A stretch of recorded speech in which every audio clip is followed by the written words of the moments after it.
¿Qué tal? ¿Cómo están? Bienvenidos a Cristian Rivero, el podcast donde a través de una buena conversa tratamos de encontrar historias que nos puedan inspirar o contenido de valor que ustedes puedan comentar con su comunidad también. No se olviden, por favor, suscribirse y seguir el canal. Hoy tengo una súper invitada, actriz y una de las protagonistas de la película Sube a mi nube. Le damos la bienvenida a Alessa Whitchell. Sí.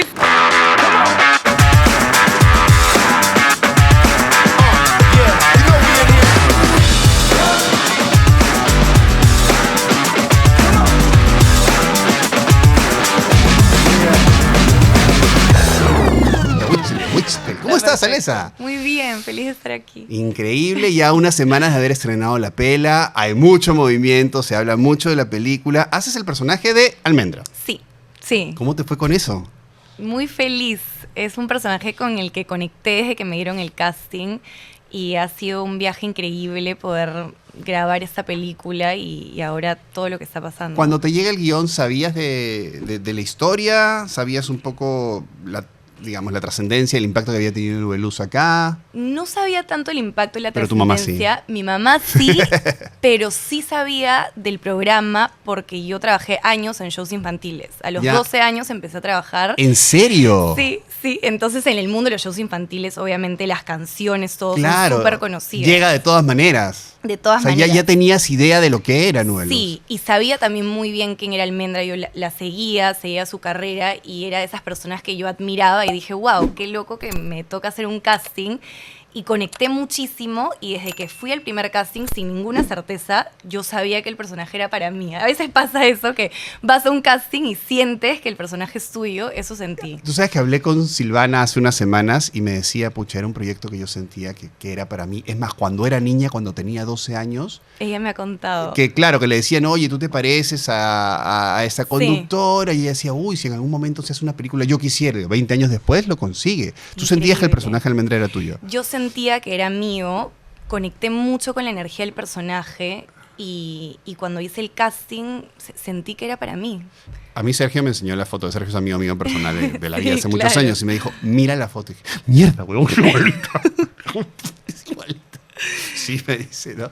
Y en algún momento buscaste a Almendra, conversaste con ella, le dijiste, oye, mira, me ha tocado hacer esto, quisiera tomar un café contigo para verte, para que me cuentes algo más. Sí hubo un acercamiento, yo le escribí a contarle que iba a interpretar a Almendra, ¿no? Este personaje inspirado Hola, Almendra, en ella. voy a interpretar a Almendra. Voy a interpretar a Almendra.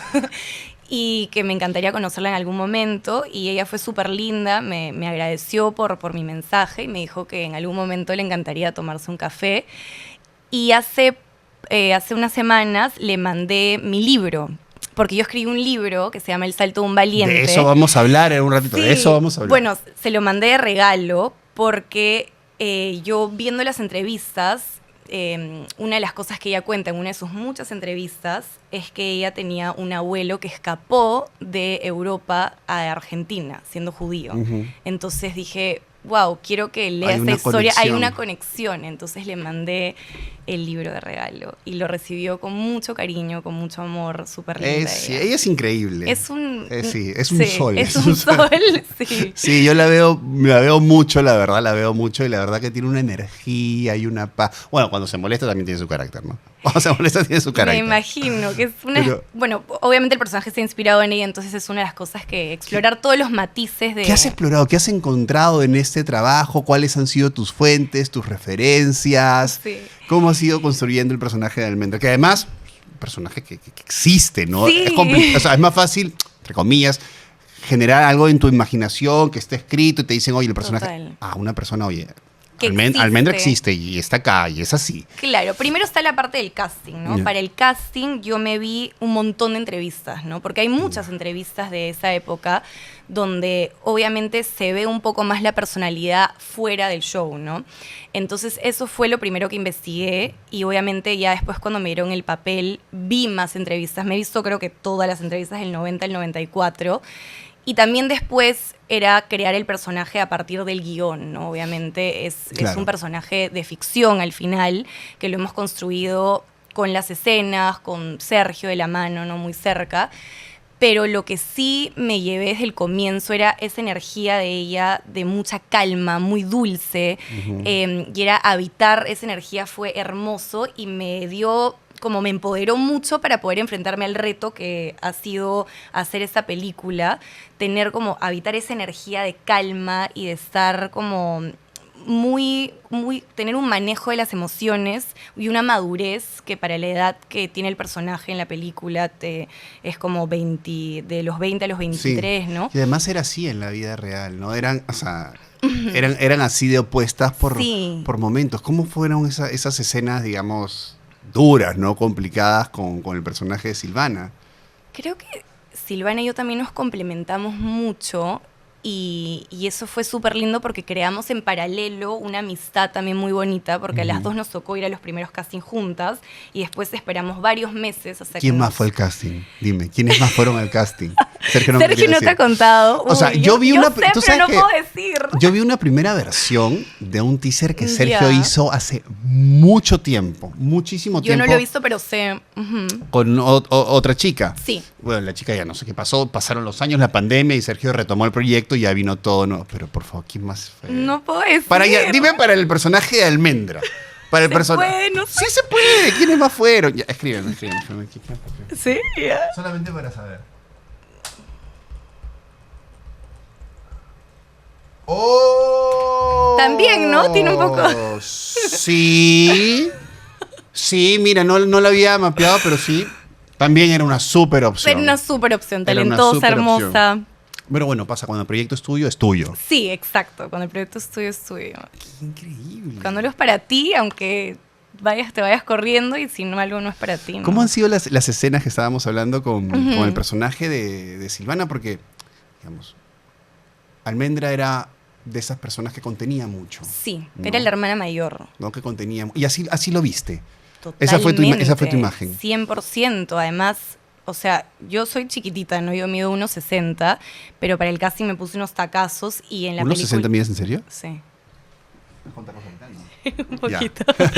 Pero Almendra es más alta, o sea, hasta físicamente sí, Almendra, ella claro. es la hermana mayor y también jugamos con eso en la película, que mi personaje es más alta, hasta desde lo físico está protegiendo siempre a Mónica, ¿no? Hay una protección, hay una complicidad entre ellas, una relación muy bonita que a veces pasa en la vida, que la ficción es espejo de la realidad y en la vida real creamos también esa relación de hermana mayor y hermana menor con Silvana y de apoyarnos muchísimo y sí sentí que tanto en la película como en la vida real pude como ejercer ese rol de contención y de proteger. Cuando lees el guión, esta primera revisada en tu casa, a solas, sí. ¿Cuál fue tu primera impresión? ¿Qué sensación te quedó en esa primera lectura?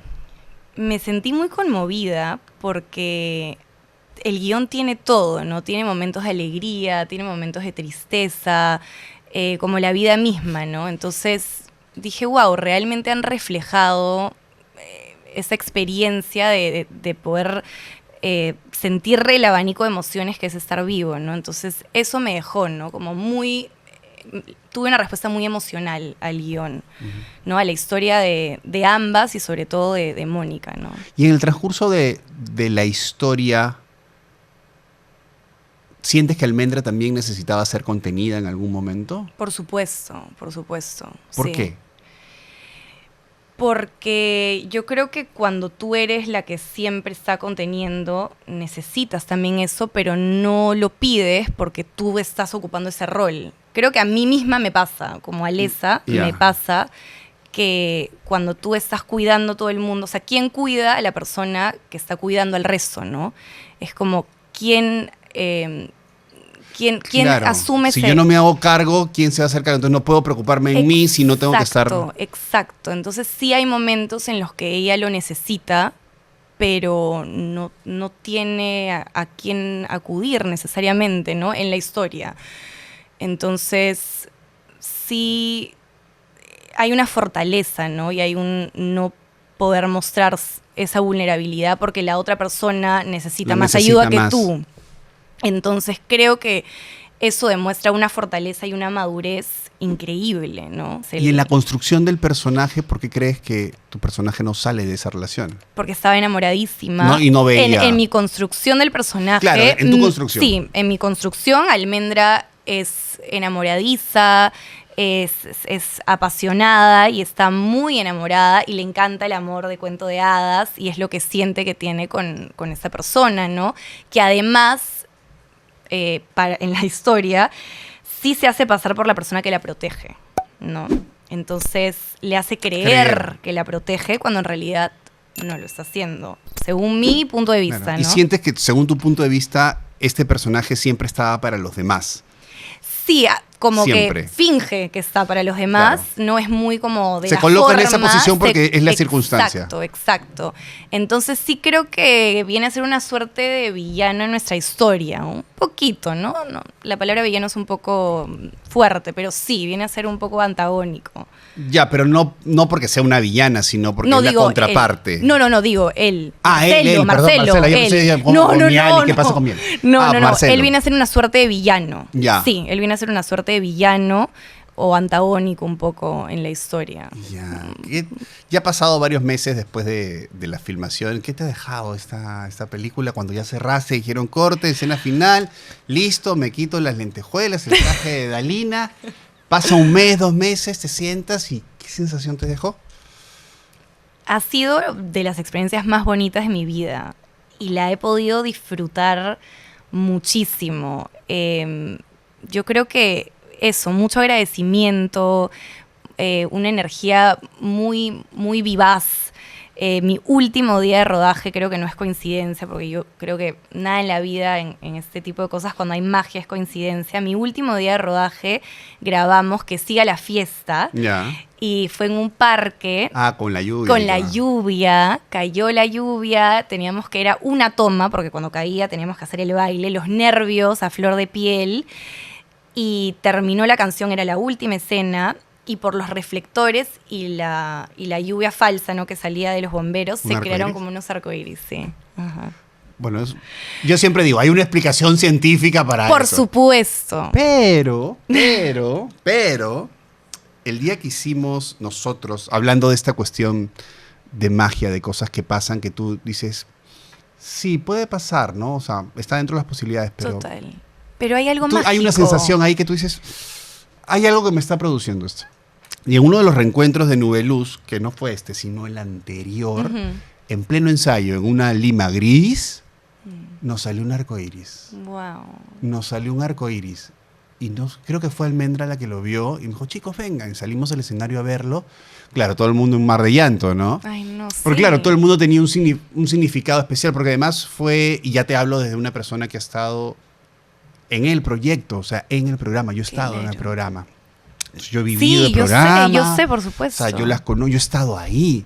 Entonces sí, claro, toca fibras muy sensibles y por eso he tenido sendas conversaciones con Sergio sobre la historia y sobre la película y entiendo que su intención es hablar de un tema que es transversal en la sociedad, ¿no? Por supuesto. Que es el tema de la salud mental. Sí, se ancla en un personaje, en un acontecimiento que sucedió. A partir de esos hechos reales se inspira para generar una historia y una ficción. Pero claro, hay un tema transversal en la película que habla sobre la necesidad del ser humano de ser visto en el sentido más profundo. No en el tema del reflector, no en el tema de la pantalla de la foto del autógrafo, sino ser visto como persona. Sí. ¿Cómo has transitado tú ese proceso de la película con la premisa de, oye, acá hablamos de salud mental? Desde el comienzo lo conversamos, tuvimos un trabajo de mesa muy largo, muy profundo. A mí me gustó mucho que el guión fue revisado por psicólogos y que siempre se habló de la salud mental y de cómo en esa época era tabú y por qué contarlo hoy en día, 2024, cuando a pesar de que ya no es tabú como en esa época, sigue siendo un tema que se calla, que se silencia, que es incómodo. Y entiendo que sea un tema sensible, pero es urgente hablarlo, porque los números no han bajado y es muy importante que el cine pueda ser un lugar donde contamos esas historias para que después se puedan generar conversaciones que pueden cambiar vidas y que, como tú dices, hacen que las personas que van a verla no se sientan tan solas, porque yo creo que el tema cuando tú estás pasando por una depresión o por algún problema de salud mental, piensas que eres la única, que estás sola y que nadie más se siente así. Entonces, el poder de tú ir al cine y ver que a alguien le pasó esto, a pesar de que aparentemente tenía todo, creo que es muy poderoso. Claro, y es una historia con la que, sí, claro, puedes conectar porque es un referente que, en caso de mi generación, lo ha tenido, lo ha visto y lo ha vivido. Y el tema de salud mental, la verdad, es súper importante porque salud es salud. Sí. En el sentido más amplio. Entonces, hay gente que dice, yo no tengo problema de salud mental. Y de repente un día, no sé, perdió la chamba, se quitó, está en su casa deprimida, no sale, tumbada. Oye, hay un tema ahí que solucionar. Por supuesto, y es invisible la salud mental. Entonces, ¿crees que es un estado de ánimo que va a pasar? Que es porque me pasó esto, por eso estoy así. Sí, es una reacción al acontecimiento, pero ¿qué hay detrás? Exacto. ¿Qué hay en el fondo? ¿No? Entonces yo también soy pro terapia. Yo soy loquito terapia y me encanta. A mí también, he hecho todo tipo de terapias. Todo lo que sea terapia yo voy, yo hago. A mí me encanta porque además vas descubriendo cosas y vas como armando este cubo mágico, es decir, no, este color va acá, este color va acá. Esta es la estrategia para que se puedan acomodar. Te vas entendiendo. Y yo, por ejemplo, mi diagnóstico, ¿no? El psicólogo, Cristian, tú tienes pensamiento anticipatorio y catastrofismo. Ah, wow. Así. No, sí, yo soy. O sea, yo me siento acá y digo, en vez de decir, oye, qué bonito el set, vamos a conversar, me siento acá. Oye, si esa luz se cae, me va. O sea, claro, cuando me subo a un avión ni te cuento, ¿no? Yo soy como lo contrario, creo. Soy tú vas al positivo. Sí. Ya, eso es genial. Sí, pero... Ya muy positiva, dices. Ya muy... A mí me pasa, yo tengo que trabajarlo con mi psicólogo, trabajo con Jean Paul, le mando un abrazo. Trabajamos justamente eso, ¿no? Yeah. Cuando viene el pensamiento negativo o catastrófico, me dijo, claro, además tú eres una persona súper racional, vamos a la evidencia. ¿Qué evidencia existe de que te subas esto? No, ¿qué evidencia existe que te sientes en este estudio? Entonces ya con eso me voy a ordenar. Pero claro, finalmente salud me está ayudando a mejorar y ordenar. A ordenar tu mente. No, sí, a todos nos pasa. Yo creo que tenemos pensamientos intrusivos y hay que manejarlos. Hay que manejarlos, hay que callar esas voces, porque todos los tenemos. Todos tenemos yo también los tengo, yo también. Yo también me pongo a pensar en todos los escenarios posibles y elijo el mejor después, ¿no? Pero claro, yo siempre era, ¿cuál es el escenario este? ¿Cuál es lo peor que puede pasar? Esto. Entonces, desde ahí yo ya voy preparado. Esto es lo peor que puede pasar. Entonces, si pasa otra cosa, ya va a ser algo mejor. Claro, entonces, tal cual. El psicólogo me dice, no puedes pues tirarte todo al negativo y el peor panorama. Anda por el mejor y vas resolviendo cuando las cosas van cambiando en el camino. Sé que has estado viviendo en España. Sí. También has tenido una etapa por Estados Unidos, en Los Ángeles. ¿Estudiaste en dónde? ¿En Boston? Estudié en Boston, en Emerson College. Me fui apenas cumplí 18, terminé el colegio y me fui a estudiar artes escénicas. ¿Tú sabes que Emerson empieza como una escuela de oratoria? Ah, no sabía. Sí, el fundador de no sé qué. Emerson empieza como una escuela de oratoria. Sí, ahora investigando me decía, Emerson, voy a entrar. Y empezó como una escuela de oratoria, mira tú. No tenía idea. Ahora me voy a meter a ver si hay cursos de oratoria para ir a tomar unos cursillos. Increíble. Es buenísima, es universidad, me encantó. ¿Cómo fue tu paso ahí por Boston, estos inviernos? Bueno, son fuertes esos inviernos. ¿Cuántos años son? ¿4? Son 4 años. Son 4 años. Yo tuve que audicionar para entrar, que también me pareció súper chévere. Audicioné a distintas universidades, pero la que más me gustó fue Emerson, porque cuando fui a la audición fueron los únicos que trabajaron conmigo. O sea, yo hice mi monólogo y después... Y te empezaron a dirigir, a dar indicaciones. Sí, fueron los únicos. Entonces me gustó un montón. Y cuando me mudo... fue difícil porque yo fui a un colegio que era mucho teatro, había mucho teatro en mi colegio y entonces yo ahí era siempre la protagonista de las obras y todo, lo mío era el teatro. O sea, como ya colindando con la pesadita o no de... No. A ver, yo quiero ser, yo, profe, yo... No, teníamos que audicionar también para las obras porque eran extracurriculares. No, me encantaba, a mí era lo mío era la actuación. Entonces cuando voy a Emerson todos eran alesas, ¿no? Todas eran personas que venían de su colegio y habían sido como la estrella. Tenían como el mismo perfil y era lo que quería. Sí, o sea, tú de chiquita ya la tenías clara. Sí, Nunca hubo una duda en el camino de decir, bueno, sí, pero también puedo ser diseñadora, también puedo ser... Siempre supe que quería ser actriz. Mi papá, Eduardo, dice que yo soy la única persona en el mundo que él conoce que desde tan chiquita la tuvo clara que quería ser actriz. O sea, lo que quería ser, ¿no? Y yo quería ser actriz. Desde chiquitita, así, enana, había aprendido a hablar y te gradúas después de 4 años como actriz. me graduó con, artes escénicas en general. escénicas, Y especialidad, me imagino, interpretación y ese tipo de Sí, especialidad en interpretación, y como en Estados Unidos puedes hacer minors, también hice un minor que es como un pregrado en psicología. Porque me interesaba un montón, ¿no? Pues, paquete completo ahí. Sí, dije, ya estoy acá, metámosle algo más. ¿Cómo te fue con las coreos y las canciones en la película? ¡Wow! Fue un reto. Es que el primer día nos dicen ya, estas van a ser las coreografías, nos enseñan las coreografías, y Silvana y yo sentíamos que teníamos dos pies izquierdos. Y además que tú habías hecho shows infantil y tú decías, de hecho que la saco. Pero las coreos no son fáciles. No son fáciles, y tú lo ves saber, no son fáciles. Y yo sí igual, mi approach siempre es como más humilde, ¿no? Yeah. Siempre sí digo como, wow, vamos a darle, vamos a ver qué onda. Y sí dije, son difíciles porque no solamente es la coreografía, sino son todos los detalles que tienen, cómo no puedes estar seria, pues obviamente comunicar la alegría. Entonces eran muchos elementos, y el primer día nos sentimos súper abrumadas con las coreografías, y dijimos, no, esto no van a tener que reemplazarnos porque no sé si lo vamos a poder hacer. No, lo han hecho súper. Yo ya he visto algunas escenas y está súper bien. No, sí, después lo logramos. ¿Has intentado ya en el mercado gringo tocar puertas, audicionar? Cuando me gradué, me eligieron para una obra de teatro. Ah, chévere. Sí, en Boston. Entonces ese fue como mi primer trabajo profesional después de la universidad. O sea, yo cuando fui a la universidad dije, yo voy a hacer solo teatro. Era como esas personas que solo querían... Purista. Sí, que solo querían hacer teatro. Y hice una temporada en Boston, y después me llamaron para hacer una serie web en Los Ángeles. Y me fui unas semanas, grabé en Los Ángeles, y después me regresé a Lima a visitar a la familia y me quedé.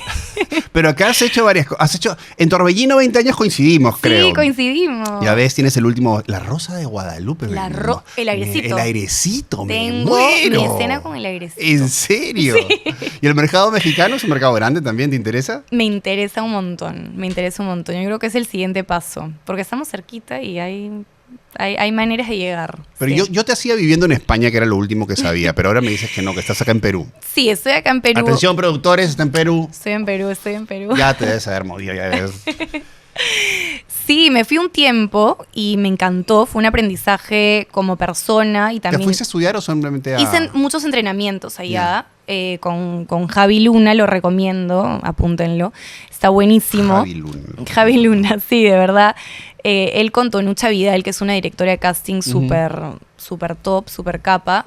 Ellos hacen un curso y tomé ahí varios cursos. ¿De cuánto con tiempo ellos. el curso? Uno de ellos fue 1 año y el otro también hacían cursos más cortos. Entonces iba tomando también, hice un curso con Conchi Iglesias, que también es una directora de casting. Esos me convienen, así, cursos cortitos además. Sí, totalmente. Hay de fines de semana. Sí, hay workshops de 4 días.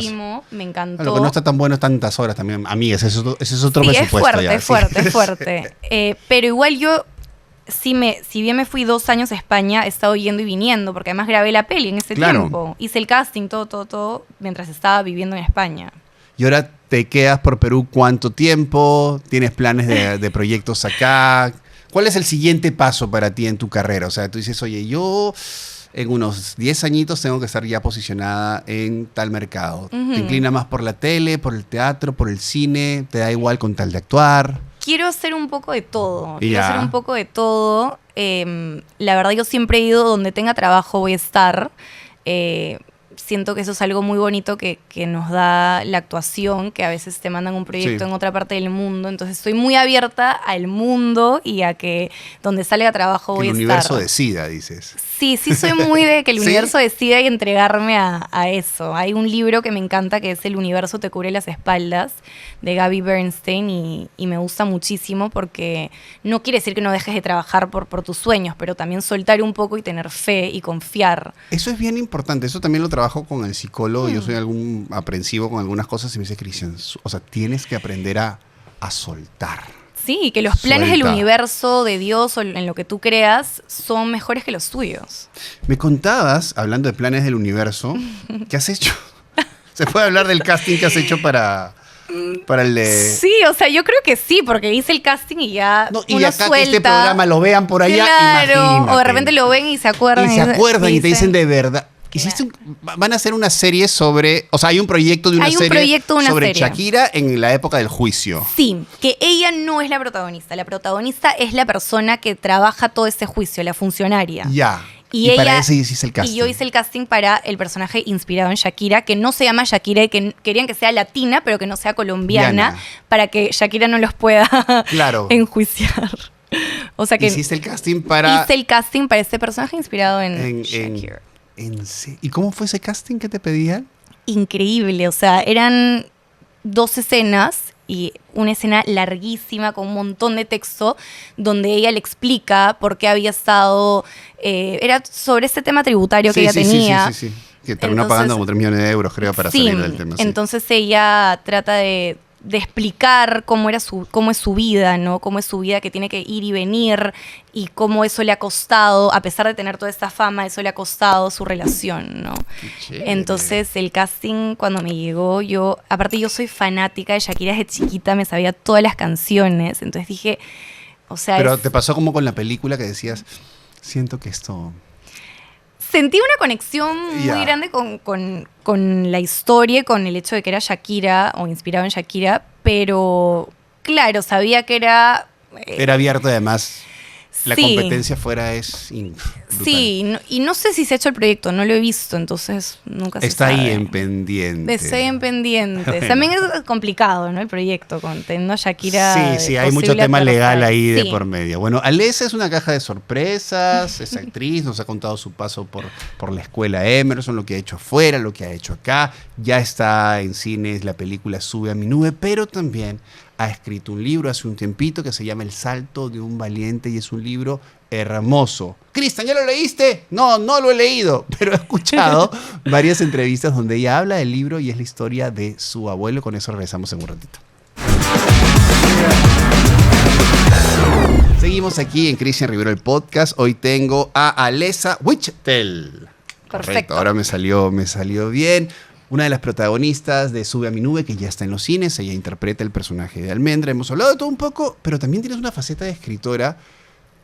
Y la verdad, te escuché leer un párrafo del libro. Ay, qué lindo. Y está súper bueno. O sea, lo que leíste estaba súper bonito. Y es una historia enternecedora.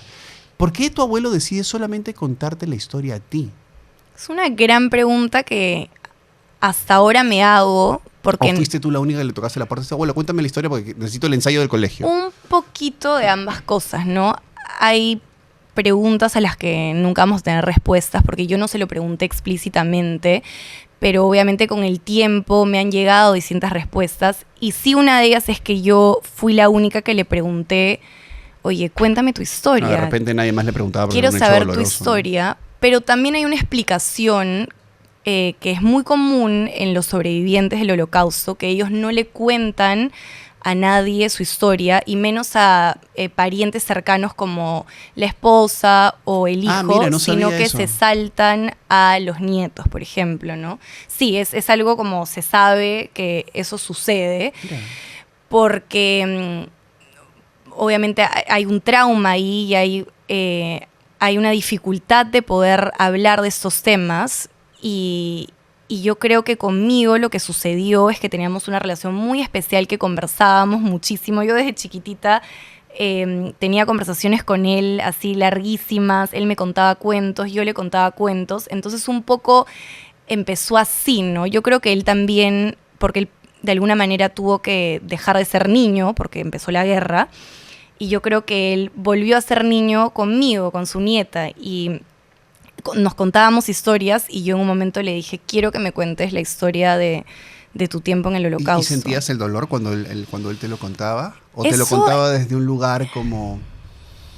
No sé, ¿viste La vida es bella? Sí, por supuesto, okay, es entonces preciosa. Es un contexto aterrador y él va contando otra historia, ¿no? Entonces, ¿cómo fue? Eso es lo más bonito, que yo nunca hallé un matiz de rencor en su voz. O sea, él lo contaba con un nivel de distancia que me imagino que le dieron los años, pero también de perdonar y de aferrarse a la vida, que fue lo que él hizo, ¿no? Y de poder seguir adelante y que ese era su legado, ¿no? Que no se iba a aferrar al odio ni al rencor. Y es loco porque lo hablo porque te he escuchado en entrevistas que es el gran salto, pero durante el libro hay muchos saltos que él va para poder vivir. Exacto. O sea, literalmente él se jugaba la vida todos los días. Sí, él daba el libro se llama... Era adolescente. Era adolescente, o sea, acababa de cumplir 13 años, acababa de hacer su bar mitzvah, que en la tradición judía es cuando te vuelves hombre y cumples 13. Y el libro se llama El salto de un valiente porque él da un salto de un tren en movimiento. O sea, él nunca llega al campo de concentración, ¿no? Va a campos de trabajo, pero él salta de ese tren que en verdad estaban viajando justo es un el vagón. párrafo que lees, ¿no? Los alemanes se regresan Sí. de trabajar con sus trajes, nosotros en traje a rayas, no nos miran, nos ignoran. Sí, ese es en otro momento, pero él salta del vagón porque él, y la información es poder, él se había enterado que lo estaban llevando a un campo de muerte, porque habían los campos de muerte y los campos de trabajo. Pero él sí fue a varios campos de trabajo. Estuvo en varios campos de trabajo y obviamente la situación en la que vivían era precaria. Él ha sobrevivido una mezcla de determinación que él tenía de sobrevivir y también de suerte y de que era un chico sano, porque él siempre atribuye a que la alimentación de su mamá y también el amor de su mamá lo salvó porque no les daban de comer, les daban un pan enano y un cigarro y era... ¿Cigarro? Sí, les daban un pan y un cigarro, por eso él nunca fumó en su vida, porque habían muchos prisioneros que intercambiaban su pan por un cigarro por el vicio. ¡Qué locura! Sí. Cuando él salta de ese tren en movimiento, se libra de ir a ese campo de muerte, la mamá, el hermano, o sea, los pierde. Ellos ya se habían ido del gueto antes porque consiguieron papeles para hacerse pasar por cristianos. Que la mamá tuvo que dejar a su hijo. Tuvo que dejar a su hijo, sí. Tuvo que dejar al hijo mayor e irse con el chiquito. Sí. ¿Y ellos a dónde se habían ido? A vivir como... Pero se reencontraron después. Después se reencuentran, sí. Se reencuentran cuando termina la guerra. O sea, varios años después. Unos años después se reencuentran él va a buscar a su familia y se encuentran en la calle, como película. ¿Qué? Sí, ese es el final del libro. Bueno, igual lo pueden leer porque tiene un montón. Léalo, la historia es... Sí. ¿Qué me estás contando? Pero tenía noción de dónde... Claro, él salta de un tren, la mamá ya se había ido, y claro, o sea... Lo que pasa es que cuando él salta del tren, él tiene que regresar al gueto, imagínate, porque no tenía dónde ir.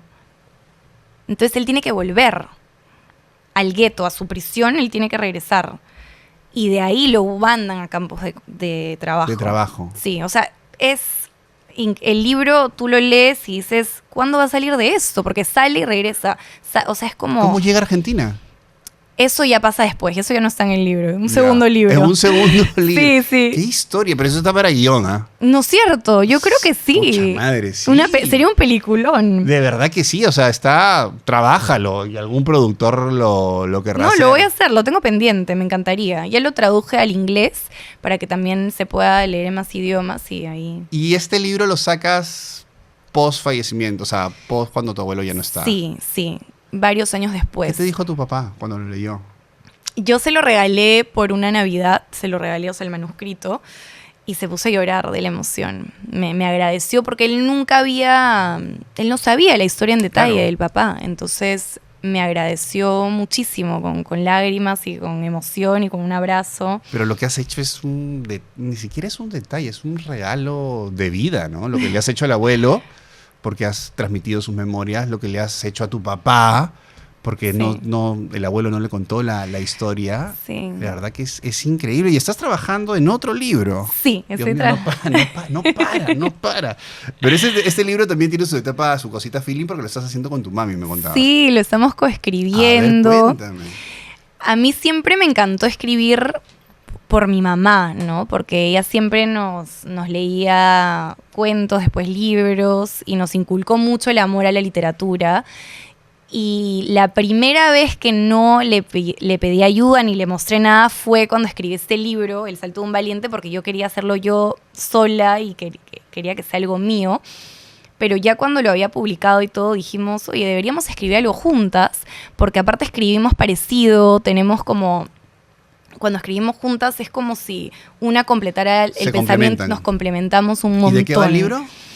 El libro todavía lo estamos cocinando, pero trata de una familia. Una familia, podrías decir que está inspirado como en Una casa de los espíritus, Un 100 años de soledad. O sea, esas son nuestras inspiraciones sobre un matriarcado y lo que...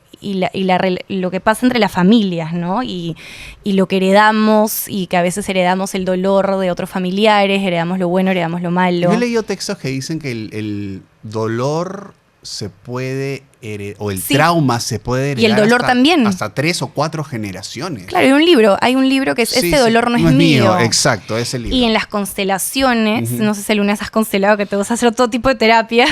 Y la constelación es una terapia que no me llega a convencer. Te la recomiendo. ¿En serio? Sí. Tienes que suspender mi prejuicio. Sí, pero es interesante porque te habla de eso, ¿no? Que a veces tenemos unos dolores que vienen de familiares o que a veces, no sé, eso que la típica, que te ponen el nombre del papá o te ponen el nombre del abuelo. Uy, y te marca. Y te marca de cierta manera, o vienes a hacer el doble, o vienes a cumplir lo que esa persona no pudo cumplir. Entonces ahí hay todo un tema interesante y tiene sustento científico. No te lo podría transmitir, pero lo tiene. Y te haces cartas astrológicas. Lo tengo pendiente. Alguien recomiéndeme. Tengo una amiga, después ¿sí? te tengo una amiga buenaza, te hace tu carta astral así. Increíble, increíble. Encanta. Oye, les hacía una caja de sorpresas. Gracias. La verdad, conversar contigo. Me encanta que tengas esta buena vibra, este ímpetu de hacer un montón de cosas, que escribas, que actúes, que estés aquí, que estés allá. Yo creo que la vida te va a traer cosas bastante, bastante buenas. Siempre termino la entrevista. Primero, antes de terminar la entrevista con la pregunta que hago, por favor, invitemos a la gente que vaya a ver Sube a mi nube. Por supuesto, por favor, los quiero invitar a que vayan a ver Sube a mi nube al cine. Va a ser una experiencia hermosa y vayan con sus amigos, con sus familiares, la van a pasar muy bien. Sí, yo siempre, y vuelvo a invitar, vayan, no se dejen guiar por lo que pueden ver en redes, por las cosas polarizadas, gente que sí, gente que no. Anda, fórmate tu propia opinión y mira la pela, que como te digo, el tema transversal es la salud mental y creo que eso nos toca a todos. Cierro siempre las entrevistas con una pregunta a mis invitados, que si yo tuviese la posibilidad de regalarte 30 minutos de tu pasado, solo 30 minutos, ¿a dónde vuelves y por qué? ¿A dónde? No una época, así, 30 minutos. Yo regreso a mi vida pasada 30 minutos a este momento. ¿Algún momento de tu vida pasada, en el pasado, te doy la posibilidad de volver 30 minutos en el pasado. No puedo dejar de dar esta respuesta. Volvería a una de las caminatas por el Parque de Buenos Aires con mi abuelo José y le haría algunas de las preguntas que no le pude hacer porque pensé que íbamos a tener más tiempo. ¿Y cuáles se quedaron pendientes? ¿Por qué me contaste tu historia? ¿Por qué a mí? Y si está orgulloso de mí. Yo creo que sí. Yo creo que tu entorno ya está suficientemente orgulloso y por ende el abuelo también. ¿Crees en las energías? ¿Hablas con él? Por supuesto. Yo creo que... ¿Te ha pasado algo peculiar que tú digas, por ejemplo, con el tema del libro, que tú digas, es que yo por acá estás? Creo, bueno, sí, con el libro lo sentí muchísimo y también creo que la película, Sube a mi nube, fue un regalo de él, que me llegue el casting, porque me llegó el casting de una manera muy particular. Yo fui a regalarle mi libro a Manu Alba y a Jessica, que son los de la Zebra Producciones, que hicieron el casting, y cuando le fui a regalar el libro y a conversar en una reunión, ahí fue que Manu me dijo, oye, tú podrías... ¿Por qué no haces el casting? Yo estaba pocos días en Lima por lo del libro.